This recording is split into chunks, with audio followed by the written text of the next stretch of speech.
are in the number one contenders match. We're all a little tired. Some of us are a lot more than others. This is going to be an interesting match. Of course, we have the winner of the Marvel exhibition match facing the loser of the championship match, Cody versus Alan. It's okay, Alan. We know that you don't think Princess Bride is a fantasy film. So we're gonna dive right into this. We're not gonna waste any time. I'll go ahead and go to the competitors first. I'm gonna go ahead and go to Cody first. Cody, how you feeling tonight? Woo! I'm here. I want a tournament all based on Marvel stuff to debate stuff that's not Marvel. So that should be fun. I'm confident in my answers. I'm always confident in debate, but my luck's going to run out at some point. I hope it's not tonight, but if it is, well, hats off to Alan. All I want to do is go take on Wasserkrug. The dude's touted as the next me, and he couldn't hold my jockstrap. So basically, I just want to play him. I want to knock him out and prove that he's not as good. He's basically his own Dallas Cowboys. He's not as good as what they are or he is. So, yeah, I'm ready to play him. Alan, sorry, you're just a stepping stone. Bring on Sean. Well, that was a big damn. Just coming at somebody's neck, and he's not even on the opponent that he's facing today. It's like, hey, Alan, I like you, but you're my stepping stone, so I'm about to step over you. Alan, how do you feel about those words that were thrown at you? I feel a little stepped on. I don't know why. I'm excited to be here. Cody, you're the man. Everybody knows you're really good at multiple things. Just not at some of these questions that we're going to have to battle over because if you think you want a piece of Sean, I got to get revenge. I need him a lot more than you do. So if I got to get through you to get back to him, to beat him, to put him in his place, I'm going to do it. All right. Guys, that's going to be a lot of fun to edit and make people not feel falling asleep. Cool. We're here. I got my illustrious judges. I'm just hosting tonight, so my judges are going to have fun. Guys, you know how this works. We got 4 main rounds that are split up between the 90-second opener, a 5-minute debate round, a minute closer. You get an additional extension either through your opening or your close. You get one of those per round. And we also got the illustrious, we've had to use it for Alan and Sean's match because they don't know how to, let each other talk over each other. We got the timeout rule. If you choose to over-talk each other too much to where my judges can't understand what you're saying, I'm calling timeout. And it's a total of a 20-second time period in which you are both to be quiet. If you can't be quiet, it just extends itself. Let's get into it, and this is going to be fun. We're going to go to Cody first. Cody, you're the challenger, so let's have a little fun. 90 seconds on the clock. The question is, with Phase 4 announced, what property do you think Marvel should have included? And you got 90 seconds on the clock when you start talking. I'm not going to take the full 90 seconds because there's no point. When you think of the Phase 4, it just came off Endgame. It just came off Far From Home, and it closed out that series. So what you need is just an expansion of that story. Not enough has changed. We're not in a different timeline, really. There's nothing big that's the team is still together. They're separated, but they're together. And that's Guardians 3, or as Guardians of the Galaxy, whichever one you want to say it. Thor leaves off with the Guardians of the Galaxy. It's off of what world events could go on. All those characters, including Thor, could have been on their own mission. And I'm really shocked that they did not announce it because, James Gunn's coming back. All them, they in-game left off with them leaving, so they should have been included in the slate. I don't want anything new, nothing different, so it's perfect for – it's shocking that Guardians 3 was not included. All right. Perfect. 30 seconds to spare. Going over to Alan. Alan, same question. You got a minute and 30 on the clock when you start talking. All right. With Endgame, Endgame was a perfect ending. It was a great ending. So we need something new. We need some new blood, some young blood, if you will. So I think we need the Young Avengers. It's a perfect re-entry into for some of these characters into this cinematic universe that have been, kind of mentioned, sidelined a little bit with the comics. I mean, I've always said they've got the exact stories they need right in the comics. Just pull those stories and use them. They use bits and pieces with all the films in the MCU, with all the comic bits and pieces of the storyline. But then you keep it simple, keep pulling bits, and not just bits and pieces, but more through storylines, whole storylines. And the Young Avengers is perfect for that. With the loss of Iron Man, with the loss of Captain America, you've got to get some new iconic figures in there, characters in there that are based off of those iconic characters, but a new perspective, a new spin. With Elijah, the Patriot, you've got a Captain America that can be young and for this new generation. And with Iron Lad, it is Kang the Conqueror, time traveling as a hero before he becomes the villain, the next villain that would ultimately be, in the perfect world, the next MCU main villain besides Thanos would be Kang the Conqueror. So you introduce him by introducing him and his younger self within the Young Avengers storyline, and I think it's a perfect addition that they missed out on. All right, got it in there. And we're going over the 5-minute debate, guys. And yeah, this is going to be an interesting debate. We got the Young Avengers versus Guardians 3. 5 minutes on the clock. When do you start talking? So I'm really confused because it is literally phase 4. You want to introduce new characters when they just handed off the shield to Falcon and they just continued on. There's Hulk, there's Strange, there's Scarlet Witch, Black Panther. All of them are back and they're still the Avengers at this point. So to bring on a Young Avengers, that's in phase 4. Maybe phase 6 when a new baddie wipes out the old guys. But right now, the old guys are still in charge. So why change it up to a point that doesn't make any sense to be launched right after Endgame because they didn't set it up in Endgame? Because none of those characters can hold their own film. The next Captain America film, I doubt is going to sell as much because of Falcon is in there. Falcon's great, but I think Disney made the right move by making Falcon and Winter Soldier into a TV series for Disney Plus. I don't think that they could carry a Captain America film without Chris Evans, without Steve Rogers. I think the Avengers, we don't know if the Avengers are going to come back. This could be the Avengers. Endgame could have been no more Avengers. Those characters are still around, and those characters could come into other films. But the Eternals, that's not an Avengers movie. And any of the announced things are not Avengers title. With the Young Avengers, you keep the legacy of the Avengers and bringing in new characters that could potentially be as effective as the original Avengers were. Yeah, but my biggest problem is that you don't think they sell well, but new people also thought Guardians of the Galaxy wouldn't sell, Ant-Man wouldn't sell, Captain Marvel wouldn't sell, Black Panther sold, and they sold. But now you want to put the title Young Avengers onto it with the title Avengers, and you think that's going to sell well when they didn't see the playoff of the stories? I missed the point in Endgame where they dropped them off at Shady Oaks retirement home and put them all into the pasture. No, last time I checked that they were all still together, they're all still fighting, and any next threat, they're coming together. I didn't see little Timmy turn into Captain America, and I never saw Wakanda Shuri turned into Black Panther. So at this point, I don't see the Young Avengers, and that would be very awkward for the next phase to include a whole new team with no setup. Well, you could have set up by the film itself being the setup. I mean, it was a perfect kind of wrap up for a lot of those characters. We don't know what's going to happen. The only one who had a decent send off was Thor. With Thor might be going with the Guardians. Okay, great. But does that guarantee us we're going to have a Thor 4? Black Panther, we're going to have a Black Panther, but not based off the storyline of the Avengers films, based off because the first Black Panther made $1 trillion. That's the really only reason. The storylines were pretty much all wrapped up with a lot of those characters. I mean, Vision's dead. Iron Man's dead. Captain America's as good as dead. Sure, there's a new Captain America, but is that really going to sell a whole bunch? If he's Captain America now, we've got the Falcon, who nobody really cared about the Falcon as was.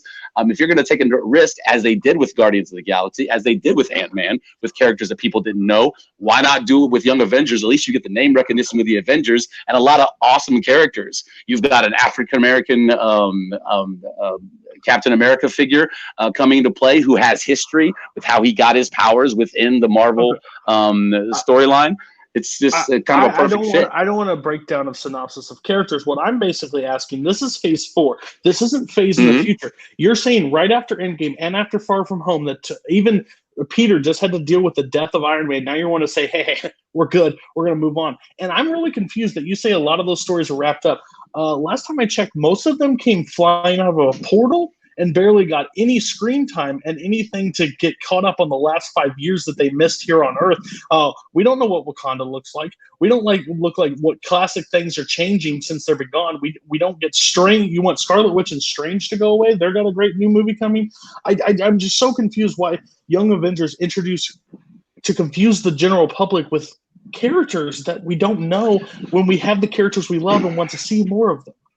Well, if I'd rather confuse them with, or confuse them less with Young Avengers than with the Eternals. Who the hell knows what the Eternals are? They got lucky with Guardians. Guardians is amazing. Guardians 1 and 2 are my favorite 2 MCU films, but they got really lucky because those films are so good. The Eternals, bruh, I'm not even looking forward to it. And I'm a huge Marvel nerd. I don't know what the hell the Eternals are. I know what they are, but I really don't care. Young Avengers would get me back interested in a fan, even less of a fan. A common, just flyby fan of these cinematic universe films. Oh, Young Avengers. It's the Avengers, but younger. I can grab onto that. The Eternals are something. And nobody's going to see Eternals. The Eternals are not carrying the Avengers name. They're not doing the young version of exactly. it. The problem is you're taking where Guardians is. Guardians set up after Endgame where they're going. We don't know where they end up ending. And now you want to eliminate them pretty much. Thor's out of the picture because the Young Avengers there. It's weird. I didn't say eliminate them. I said add to it. Time. All right, we're back. That was one hell of a debate round. Matt, the editor, is going to kill me because I make mistakes. As a human being, we all make them. It's just what we live by. Nobody's perfect. We're going to go over to Alan to start the closing arguments. Alan, you got a minute on the clock. When you start talking, tell us why Young Avengers over Guardians of the Galaxy 3. Convince my judges. Convince you. I think we're inevitably going to get Guardians of the Galaxy 3 anyway. And I think with the announcements, this question was, which property did they leave out? That I think they left out. They left out potential for a bunch of new characters that are related to the old characters. The old characters aren't going away. They can have their stories be told, potentially with this new Young Avengers film. You've got Scarlet Witch's children involved in here. You've got a Kree-Skrull hybrid that introduces stuff from Captain Marvel with the Skrulls and the Kree with Guardians. I think you can include all of these characters that, if their stories weren't wrapped up in Endgame, can be included in this, while including new young characters for the audience to fall in love with, and keep the Avengers name in the realm, in the world, because the Avengers name is the most important thing. It's all based off the Avengers. And that's my time. Right. And you wrapped it up. Beautiful. All right, Cody, same question to you, except reversed. I'm not that tired. Tell us why Guardians of the Galaxy 3 over Young Avengers. Minute on the clock. I'm going to tie it back to what should have been announced. That's the question on the table, and what should have been announced, the one that has a director, the one that has a script, or the one that has a cast, the one that has a send-off in Endgame. It should have been the one that they could push out. That's Guardians of the Galaxy Volume 3. The problem with Alan's is it's never been established. There's nothing tied to it. It would never make sense to bring it up in Phase 4 because we don't know anything about it. It's never been brought up before that moment, before Alan wants it. I think it's a great thing to do a relaunch when we're at that point. We have so many Avengers that have never been touched at this point, or their stories have not been finished off. We have Black Panther 2, Captain Marvel 2. So these Avengers stories are not done coming. So why would we just do a reboot of a Young Avengers tied with a bunch of old Avengers? And especially we're in a weird time with Fox coming in. If you want to launch something new, it needs to be the X-Men. It needs to be the Fantastic Four. It needs to be something that we don't have. Young Avengers is just a waste at this point. That needs to be a Disney Plus, not a feature-length movie. That's my time. All right. Perfect. Well, guess what? I'm the host. This has been an incredible first question, and I'm excited to see where my judges land. I'm going to go over to Caleb first. Caleb, where are your viewpoints on this question here? Are you a team Young Avengers? Are you a team Guardians of the Galaxy 3? I think Cody kind of did a really interesting thing by bringing up how with the Avengers and like in Endgame that there's so many of them that aren't wrapped up, according to Alan. And like the portal scene, and like there's so much that we still have to cover that bringing in the Young Avengers doesn't necessarily make sense at this stage. Whereas in Endgame, directly where we leave off, the Guardians are literally set up to go into a third one. And I think Cody's points about it's not really set up. There's nothing to really go on with Young Avengers at this point in the MCU. Whereas we have a lot to go on for Guardians 3 was a really strong argument. So I give my point to Cody. All right, going over to JJ. Where are you landing on this one? This one was kind of just all over the place for me. I understand where Alan's coming from with the name recognition. I think Cody kind of beat him down really well when it comes to that. Alan tried to flip the Guardians were nobodies and nobody knows this, that, or the other, but he wasn't really talking about anything when it pertained to his actual choice. You can't just bring in the new Avengers without a setup is one of the big things that I got from Cody. Cody would get my point. All right. Cody gets the first point of the round, and we're going to go over to the next question. Next question being, in the realm of Harry Potter, what scene in Harry Potter, the film series, is the most heart-wrenching scene to watch? And we're going to go over to Alan. Alan, you're going to kick this one off for us. You got 1 minute and 30 on the clock when you start talking.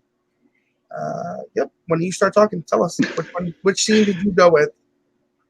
All right, I picked the death and burial of Dobby because watching this character, who is at first really, really annoying in the film series, become this really amazing hero and saves the characters we've been following for all these films, saves their lives and gives his life to save them, and to see Harry's reaction to him dying, to watching him die, this hero who just saved all of them. Without Dobby there, they most likely would have died in that moment. And to see him and hold his body as he dies, and to close his eyes and to say, I want to bury him properly without magic, and then to do it, to bury him on that hill. It was amazing to watch these characters who at that point thought they had lost everything on this epic journey that they've been on in this final film and the final book, how much they've lost, and they're at their wits' end, and then just lose this elf that just saved their life, and to bury him, and to watch the looks on their faces, the loss, the remorse, the hopelessness, was just made me tear up every single time I watch it. Even thinking about it, I get choked up. So to me, that was ultimately the most heart-wrenching scene. All right. Finished before time. I like it. Going over to Cody. Cody, same question. Minute 30 o'clock when you're ready. Thank you so much, Doug, for saying movies. Movies is the key point of this whole argument, and I will describe that in the middle round. But mine is the death of Sirius Black. Harry reacts strongly to everyone's death in Harry Potter. It normally goes with tears in his eyes and screaming, "No!" and then chasing somebody down and trying to kill them. It's normally how Harry handles every situation. So every death in the series is emotional. Mine happens early on. It's the third film.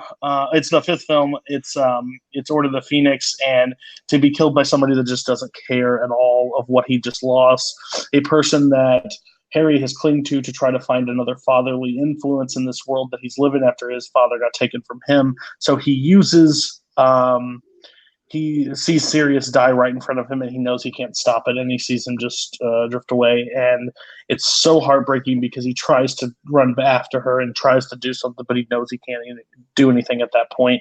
And he just loses his mentor, his fatherly figure, his uncle, the person for him, and it's heartbreaking to see because it was in his grasp and he just couldn't save him. And such a fantastic performance, especially his dying lines when he looks at him. It's heartbreaking. So yeah, that's what I wanted. All right, this is gonna be an interesting one. We're gonna get ahead and get 5 minutes on the clock. When one of you start talking, we're gonna begin the timer. Guys, tell us why your scene is the most heart-wrenching scene to watch. I think the most heart-wrenching, because Cody's right. When Harry experiences loss, he usually screams and tries to make it right. But when Dobby dies, he takes a pause. He pauses, and his tears well up, not out of, I got to seek revenge, but of, oh shit, this is real. This is everything we've been going through. No matter what we do, we can't do anything about this. We are completely lost. And this elf dying after saving us, I'm only here because of him. And now he's gone. There's that moment where Harry takes that pause, that moment, and reflects how hopeless it is. I think that is just far more terrifying. And it's completely unearned in these movies. The movies use Dobby as a filler point. You see him in the second one. You don't see him throughout anything else, really. He doesn't add any moment, and they bring him back to kill him just to show that emotional element because it's such a big point in the book that you don't get that book of character development in Dobby. He's an annoying little shit at the beginning. He gets a sock, he disappears, and then he gets stabbed. That's the whole problem with Dobby. The problem with, and there's so many more deaths that happen in the Deathly Hallows Part 1 and Part 2 that are more heartbreaking than your scene alone. Hedwig is one of those moments that is completely crushing. If you wanted to pick something that's been by Harry the entire time, Hedwig would have been your choice. Sirius Black is literally his mentor. He doesn't get any time with him because he's wanted pretty much. They don't believe he's a good guy, but he does everything right to treat Harry with the dignity and respect that he is, and he tells him to stand up for himself and defend himself. And the moment when he can't defend him or can't take ownership for him, he dies right there. And Harry is left broken and torn apart because his actions caused that moment to happen, and he couldn't fix it, and he loses his fatherly figure. The emotion from everybody in the room that sees him pass away is heartbreaking and rough to watch. Rough to watch, but he, talk about popping in and out of the films, and you're right, he wasn't able to be a part of Harry's life because he was wanted, he was hiding, he was this and he was that. He wasn't really a fatherly figure. He gave advice when he could, but not often. If anybody, I think if the Weasleys would have died, the parents would have died, that would have been much more heartbreaking because they were actually trying to actively be part of Harry's life and raise him. Sirius is a great mentor, and the reason he's so effective in the films is because Gary Oldman plays him, and Gary Oldman's the best. He's amazing. But as far as being in Harry's life, he popped in and out. And then to see him die, yes, it's very, very sad, but it happens so fast. They give no, nothing lingering on it. It's just boom, he's gone. That's it. So if a slow motion dagger would have happened, it would have been a little bit more emotional for you? Maybe, yeah, because it happens so fast. And I understand that death happens fast sometimes, but if a character that's supposed to be so important, you just brush him off like that, he got the short shrift. And you're talking about a character more important. Your character gets no screen time besides at the end to get killed by Bellatrix. Both of us are effective. One is actually taking somebody away from Harry. This is the one that got him almost beat to death by his aunt and uncle. Great job. Like, I'm sorry, as a character, reading the books, I love Dobby in the books, but in the movies, I couldn't stand it. So when the emotion happens, I don't feel that emotional connection because I don't have that character development with Dobby. I see Dobby at the beginning. I see Dobby want to be, I'm a free elf, blah, blah, blah, and then dies. And I'm like, okay, that's sad because they use that emotional grab to you because Harry's lost something. Harry doesn't believe he's lost. Harry gets out of every situation he ever put in. Don't tell me because Dobby dies, he thinks, oh, finally dead. This is it. Count my blessings. It doesn't work that way. Harry gets out, but at the point where Dobby dies, he thinks, and you can see it in his eyes, that he's not getting out this time. There's no hope this time. This is it. He got out. He knew. We know because he got out because the story continued, but he didn't know. He didn't know at all. And Dobby's super annoying at the beginning, but he has his comeuppance when he's all of a sudden Beatrix is about to kill everybody in the room. They look up and you see Dobby unturning that ceiling fan. You go as an audience, yes, this is it. Excellent. A savior out of nowhere. And then when he says, I'm a free elf, and then gets him out of there, it is amazing. Nice comeuppance for him and a beautiful moment. I think more people are like, thank God he actually did something in this film. Again, it's not an earned thing. It's like when somebody introduces a fatherly or motherly figure halfway through a series, and you're like, yes, that I'm supposed to care about that because that's mom and dad. It's like serious? He was introduced in the third one, fourth one, and fifth one. He teaches Harry to start with the Order of Phoenix, the battle back against Voldemort, and then loses the battle. He takes the fall for Harry. That's an emotional moment that he does not get back. He does not get the chance to save him. Dobby is an expendable thing at the end of the day. And he didn't get a chance to save Dobby either. And that's what he realizes. Time. All right. Ooh, this is going to be fun. I think I found my new favorite slogan ever. I'm a free elf. Blah, blah, blah, blah. All right. Let's go into the closings. Cody, you got a minute on the clock. Whenever you start talking, good sir. The problem is this is a movie and not a book. Dobby is an underused character throughout the entire movie series, and when he dies, he does not get it's a brought back moment just to bring tears to everybody's eyes because he's a little guy that gets taken out way too early by a bitch that no one likes. That doesn't make it an emotional death. That just makes it fan service at that point. The problem is they wasted Dobby throughout the entire series. So you as a fan do not have the emotional connection that you need the most. Also, my biggest problem with that thing is Sirius is that father figure that James couldn't be around, and he takes that for him. And to watch Harry's eyes when he sees that he was that close to saving Sirius and Sirius is gone, and you're saying, yes, it's quick. Yeah, that's how emotional that moment is. It is so quick that he can't save him. He can't say goodbye. He can't do anything because Sirius is gone. And when he comes back as a ghost or a premonition, that brings even more to him because that's how much he loves Sirius, and he never got the chance to say goodbye to him. It's an emotional moment throughout. All right. Alan, close us out in this question. Try and hit it with a haymaker if you can. Let's go. I'm a host.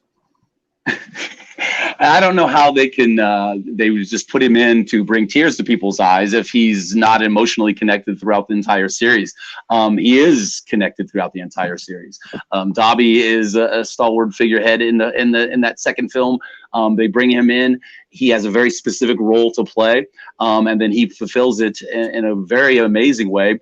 By you saved me, Harry, you freed me. Now I want to do the same thing for you. I want to free you and save you. And he does, and he dies, and Harry has that realization that there's nothing I can do. There's nothing I can do about any of this. And to honor him, they treat him properly and bury him in a very respectful, amazing way. And everybody realized the sacrifice that this creature, this thing made for us so that we could live. He gave his life. And they bury him, and they linger on that moment, that hopeless look in their eyes. It's beautiful, and it does have an emotional weight because it's heart-wrenching. All right. And we are bringing the judges back in. Guys, this is a good one. I'm excited to see where you guys all have viewpoints. I'm going to go ahead and start with Caleb again. Caleb, where are your views on this? I think this one was tough. I think Alan was fighting really hard on the emotion of Dobby, but I think what he couldn't really defend was Cody's hits on it not having the weight that it needs to in the movies, whereas in the books that moment has a lot of weight. And his attacks on Sirius, Cody defended really well by saying a Sirius in the movies actually has more impact than Dobby, and that Dobby actually almost got him beat up by his parents. So I thought that was a good point. So by the razor thin margin, I'm going to go with Cody. All right. And guess what? Andrew, Mr. Barr, you get to make a decision right now. Where are you viewing this fight? Damn you. I told you it would count. Yeah, I know you did. It couldn't have been the last one, though, because this one's harder. Because I think they both really presented well why theirs was emotional. I like Alan's argument of the whole burying him properly without any magic, just on that hill. And the hopelessness and remorse that you see in Harry's eyes, but Cody also brings up a good point that Harry never gets to say goodbye to Sirius, and Sirius is his father figure, essentially. Damn you all. I'm gonna go.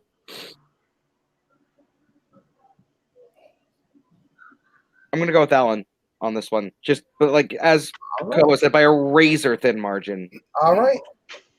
Jay, you got the deciding factor as our kind of aficionado of Harry Potter on the panel.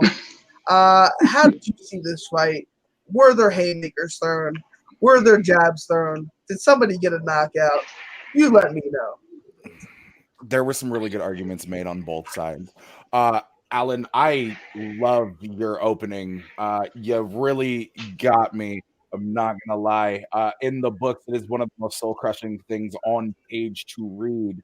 However, during the fight, Cody hit you with two things that I think you didn't really come back from, and that was the Hedwig comment. If you had wanted somebody who was there, who had an emotional connection, Hedwig would have been the better choice. And the other one being, you don't really see a whole lot of Dobby. There's not enough really there for us to build this emotional connection between the two characters. Whereas, yes, Sirius isn't in all of the movies. He's got more time, he's got more face-to-face, and he's there with Harry. Unfortunately, you could have hit Sirius a little bit harder, but the fact that he gets to say goodbye to Dobby, but he doesn't get to say goodbye to Sirius is that thing that makes it just a little bit more, and that's why I have to edge toward Cody on this one. You almost brought me to tears right before fucking mid-round, right before the fight. I'm not gonna lie, you almost had me 100%, and then Cody just came through and did what fucking Cody does.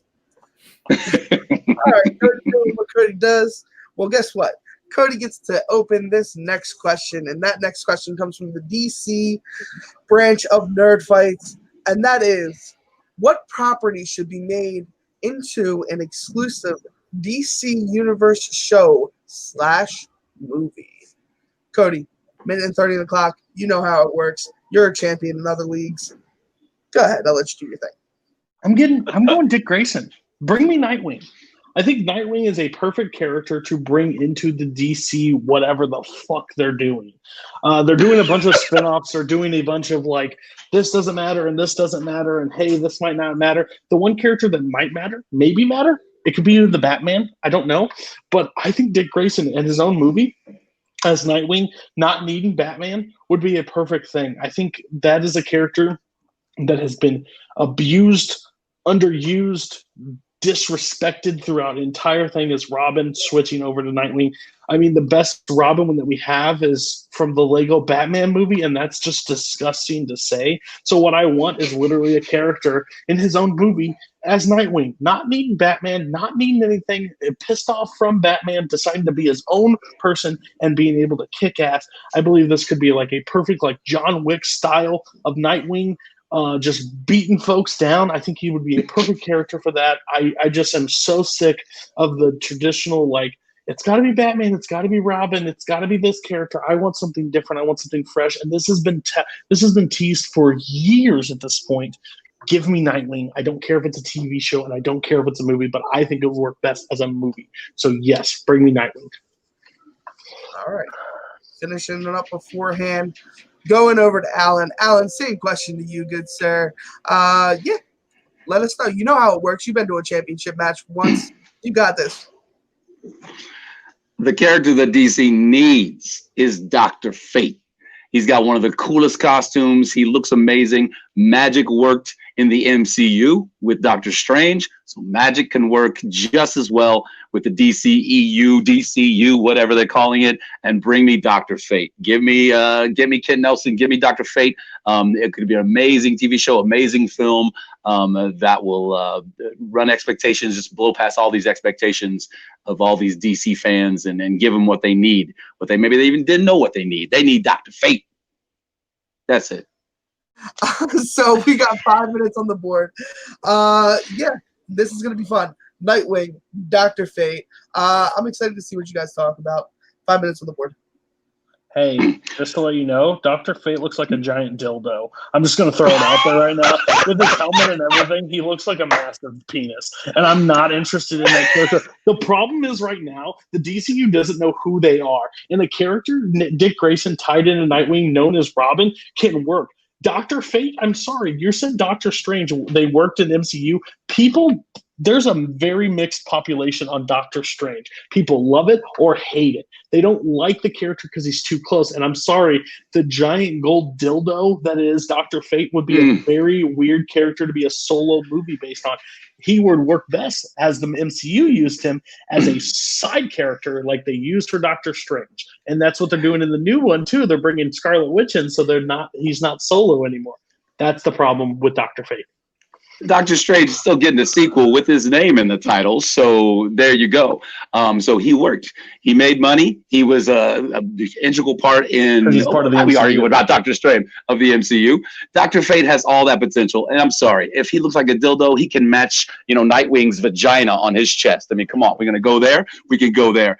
We have heard the Batman, seen the Batman story a million times. We don't need a retrash half-assed version of Batman, and that's all Nightwing is. Nightwing is fine and great, but we've seen Batman. It's the same thing. Nightwing has every power set that's different. He's not as better a detective than Batman. We got Batman. We even got Robins. We got all kinds of Robins. We don't need a Nightwing, that half-assed Batman. Come on.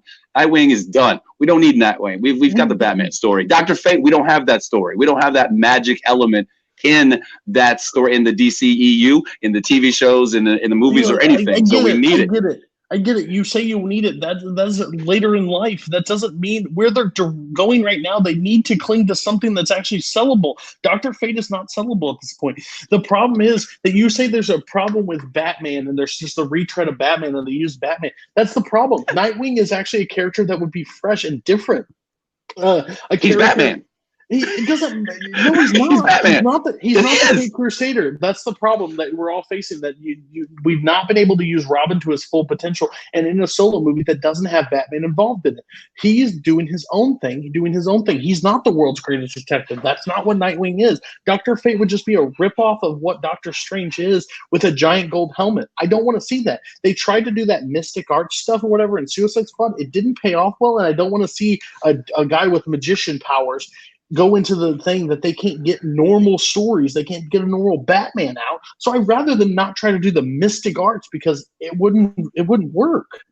It would work. It would tell a whole new branch of stories. With a Nightwing, you've got the same story you could tell with Batman. Well, you've already got Batman, so why do you need White Nightwing? The Mystic Arts is a wholly different realm that they could invest in. There's new storylines, new opportunities, all these new opportunities. You could bring in Swamp Thing. They try to bring in Swamp Thing and more of these mystic elements into it. And they needed to wash themselves clean of that mess that was Suicide Squad and whatever the hell her name was, the priestess evil chick. They need to put a good spin and a good name on the magic element, the mystic elements, and bring in Dr. Fate, who's an amazing character. Alan, you're really good at debating and coming up with arguments, but you're not good at answering questions. It said what property should be introduced as a DC exclusive. The problem is Dr. Fate is not at the moment of where the DC is. They literally just did the Joker. They're doing the Batman. Nightwing would be a perfect, its own universe type thing. He's not Batman. He's his own character. He has his own struggles. Dick Grayson is that character. They could literally launch it. You have a problem with him being too similar to Batman. Well, I'm sorry. Dr. Fate is too close to Doctor Strange. I don't want to see that either. So we're at an impasse here. And you're saying that it's going to be highly successful just because of what Doctor Strange was introduced in phase 3 of the MCU because of how many people like the MCU at this point. No one likes the DC and no one will go see Giant Golden Dildo Man. It's not going to pay off. I'm sorry. That's a huge problem with me. He's going to be too mystic and too arts that they couldn't successfully hit in Justice League, in Suicide Squad. They do not have that element down and it will not work. Well, he's doing something right to your fallacy, fantasy, whatever you're doing. You're seeing dildos and everything. I mean, that's your own thing, brother. But Dr. Fate, look, he's mystic. He's different. It's a different element of these DC. What property should be introduced is something new, something different. All these human characters that don't have superpowers, we've seen enough of them. We've seen too many of them. Look at that. That's Alex Ross. Beautiful artwork and amazing. And unique helmet, incredible. It's like a gladiator, like a knight. Looks beautiful. That's a brand for Trojan right there. In your mind, clearly. In your mind. That is a phallus right there. That is fellatio. Cody, you see a phallus in everything. What's wrong? I love you, though. I love you. Guys, we have our next episode of After Late night. Dark. Yeah, this is going to be interesting. Alan, we're going to you to start our closing out. You have a minute on the clock. When you start talking, Dr. Fate over Robin, golden dildo over vagina. I guess we're going with it. If that's a vagina, you got problems. Is that what we're calling this now? Vagina. All right, this is going to be interesting. Last minute for you, Alan. It could be. You gotta get in with the haymaker. A minute on the clock when you start talking. What the DCEU needs right now is something new, something fresh. And with Dr. Fate, that's what they're going to get. They're going to get a whole new realm of storytelling to do with the mystic arts within magic, something that they don't really touch on and haven't really touched on well in the past. And they need something new because we can only see the same 4 or 5 human characters running around doing stuff, the same thing that the other 4 or 5 characters are doing. I mean, this Harley Quinn nonsense, this Birds of Prey crap. I mean, come on, man. That stuff is not going to save them. They need something new. They need an injection from the mystic realm. They need Dr. Fate. All right, finished up before time. Cody, closing. You can end this now. Let's see what you can do. Minute on the clock when you start talking. The mystic arts does not work. And you say something fresh, but literally they tried this in 2 movies at this point, and it doesn't work. They've even tried it almost in a 3rd movie with Shazam. They're trying too many different things that they need to just ground it. And you're saying it's too much like Batman. Okay, I will take the fucking successful superhero and add Nightwing to it. I like the idea. I think him versus Deathstroke would be a fantastic freaking movie. Put it on screen, make it a battle. I think those 2 characters, the one that doesn't hide in the night sky and stuff like that, the one that actually is physical hand-to-hand combat, bring me Nightwing. I think that you put a character, he's literally listed as one of the top 5 characters on IGN as a superhero that needs to have a show. I would like to see it. And I think as a movie that he could run with a new fresh, a new age, a new up-and-coming actor is the role of Dick Grayson that doesn't need the Batman, doesn't need the character. Him versus Deathstroke for that first movie would be a fantastic thing. The mystic arts does not work. And the only reason it worked for Doctor Strange is because it was in the MCU after the MCU was established. So give us something fresh and new. Time. All right. Hello, judges. This is going to be interesting. So I'm going to start with Caleb again. Caleb, are you team golden dildo? Are you team vagina? I think go to him every time. I got a dildo for it. I think Cody did something that I absolutely love. It's one of my favorite strategies where he introduces something that is inconsequential and does not matter and gets his opponent hung up on it for a period of time so they can't talk about anything that matters for the main argument. And Cody did that with the dildo comment, and I don't know how much time of that last minute was actually spent on discussing whether or not Dr. Fate actually looked like a penis. I think it worked in Cody's favor because what he did is he was able to defend the Nightwing hits and still make legitimate hits on Fate working within the cinematic universe. And I think Alan was able to make great points at the beginning, but then towards the end, he got stuck on the Trojan comment. And I think that was just a brilliant maneuver by Cody. So I give this one to Cody. All right. So yeah, let's go over to Jay. Jay, where are you seeing this match? Don't come to me. I will legitimately tell you this. Alan, I feel your pain. I have been caught in that same trap by the exact same individual. I have a couple of statements to make, and I want to make them after I make my official judgment, just so everybody knows that they are not swaying anything I have to say. Cody got you. He got you in that trap, and unfortunately, you spent too much time talking about that. One thing that Cody did hit you with was you tried to say that it works with Doctor Strange in the MCU. Cody did come back and say it really kind of doesn't. It took until phase 3 for them to even introduce this individual. I hate being this person because I wanted to see that 4th question happen. Cody gets my point. It sucks, and I hate that. 2 things. One, Shazam is the lowest grossing DCEU film right now. Magic doesn't work. He's a fucking sorcerer. He gets his powers from a sorcerer. And Alex Ross and beautiful costume are 4 words that should never be spoken in any fucking fashion together in any language. Love you, buddy. All right. Your winner and advancing to the championship for the Nerd Fights crown, Mr. Cody Newberry. I'm going to actually go ahead and go to Alan first before we go to you, Mr. Number one contender facing the champ. Alan, I know this wasn't what you wanted. I know that you worked really hard for this. We all stayed up kind of Way too late. but we like you here, so we definitely want to see you back more. How are you feeling after tonight's match? I appreciate that. No, Cody, there's a reason he's the man. There's a reason he, takes belts and championships in all these leagues because he's good at arguing. He's just the man. It was just fun fighting with you just right here. It was great. Had a great time. I really appreciate you guys staying up so late for me out here and to do this. It's a lot of fun, and I can't wait to do another one. And Cody, go kill Sean for both of us. All right, call it out. Hits already.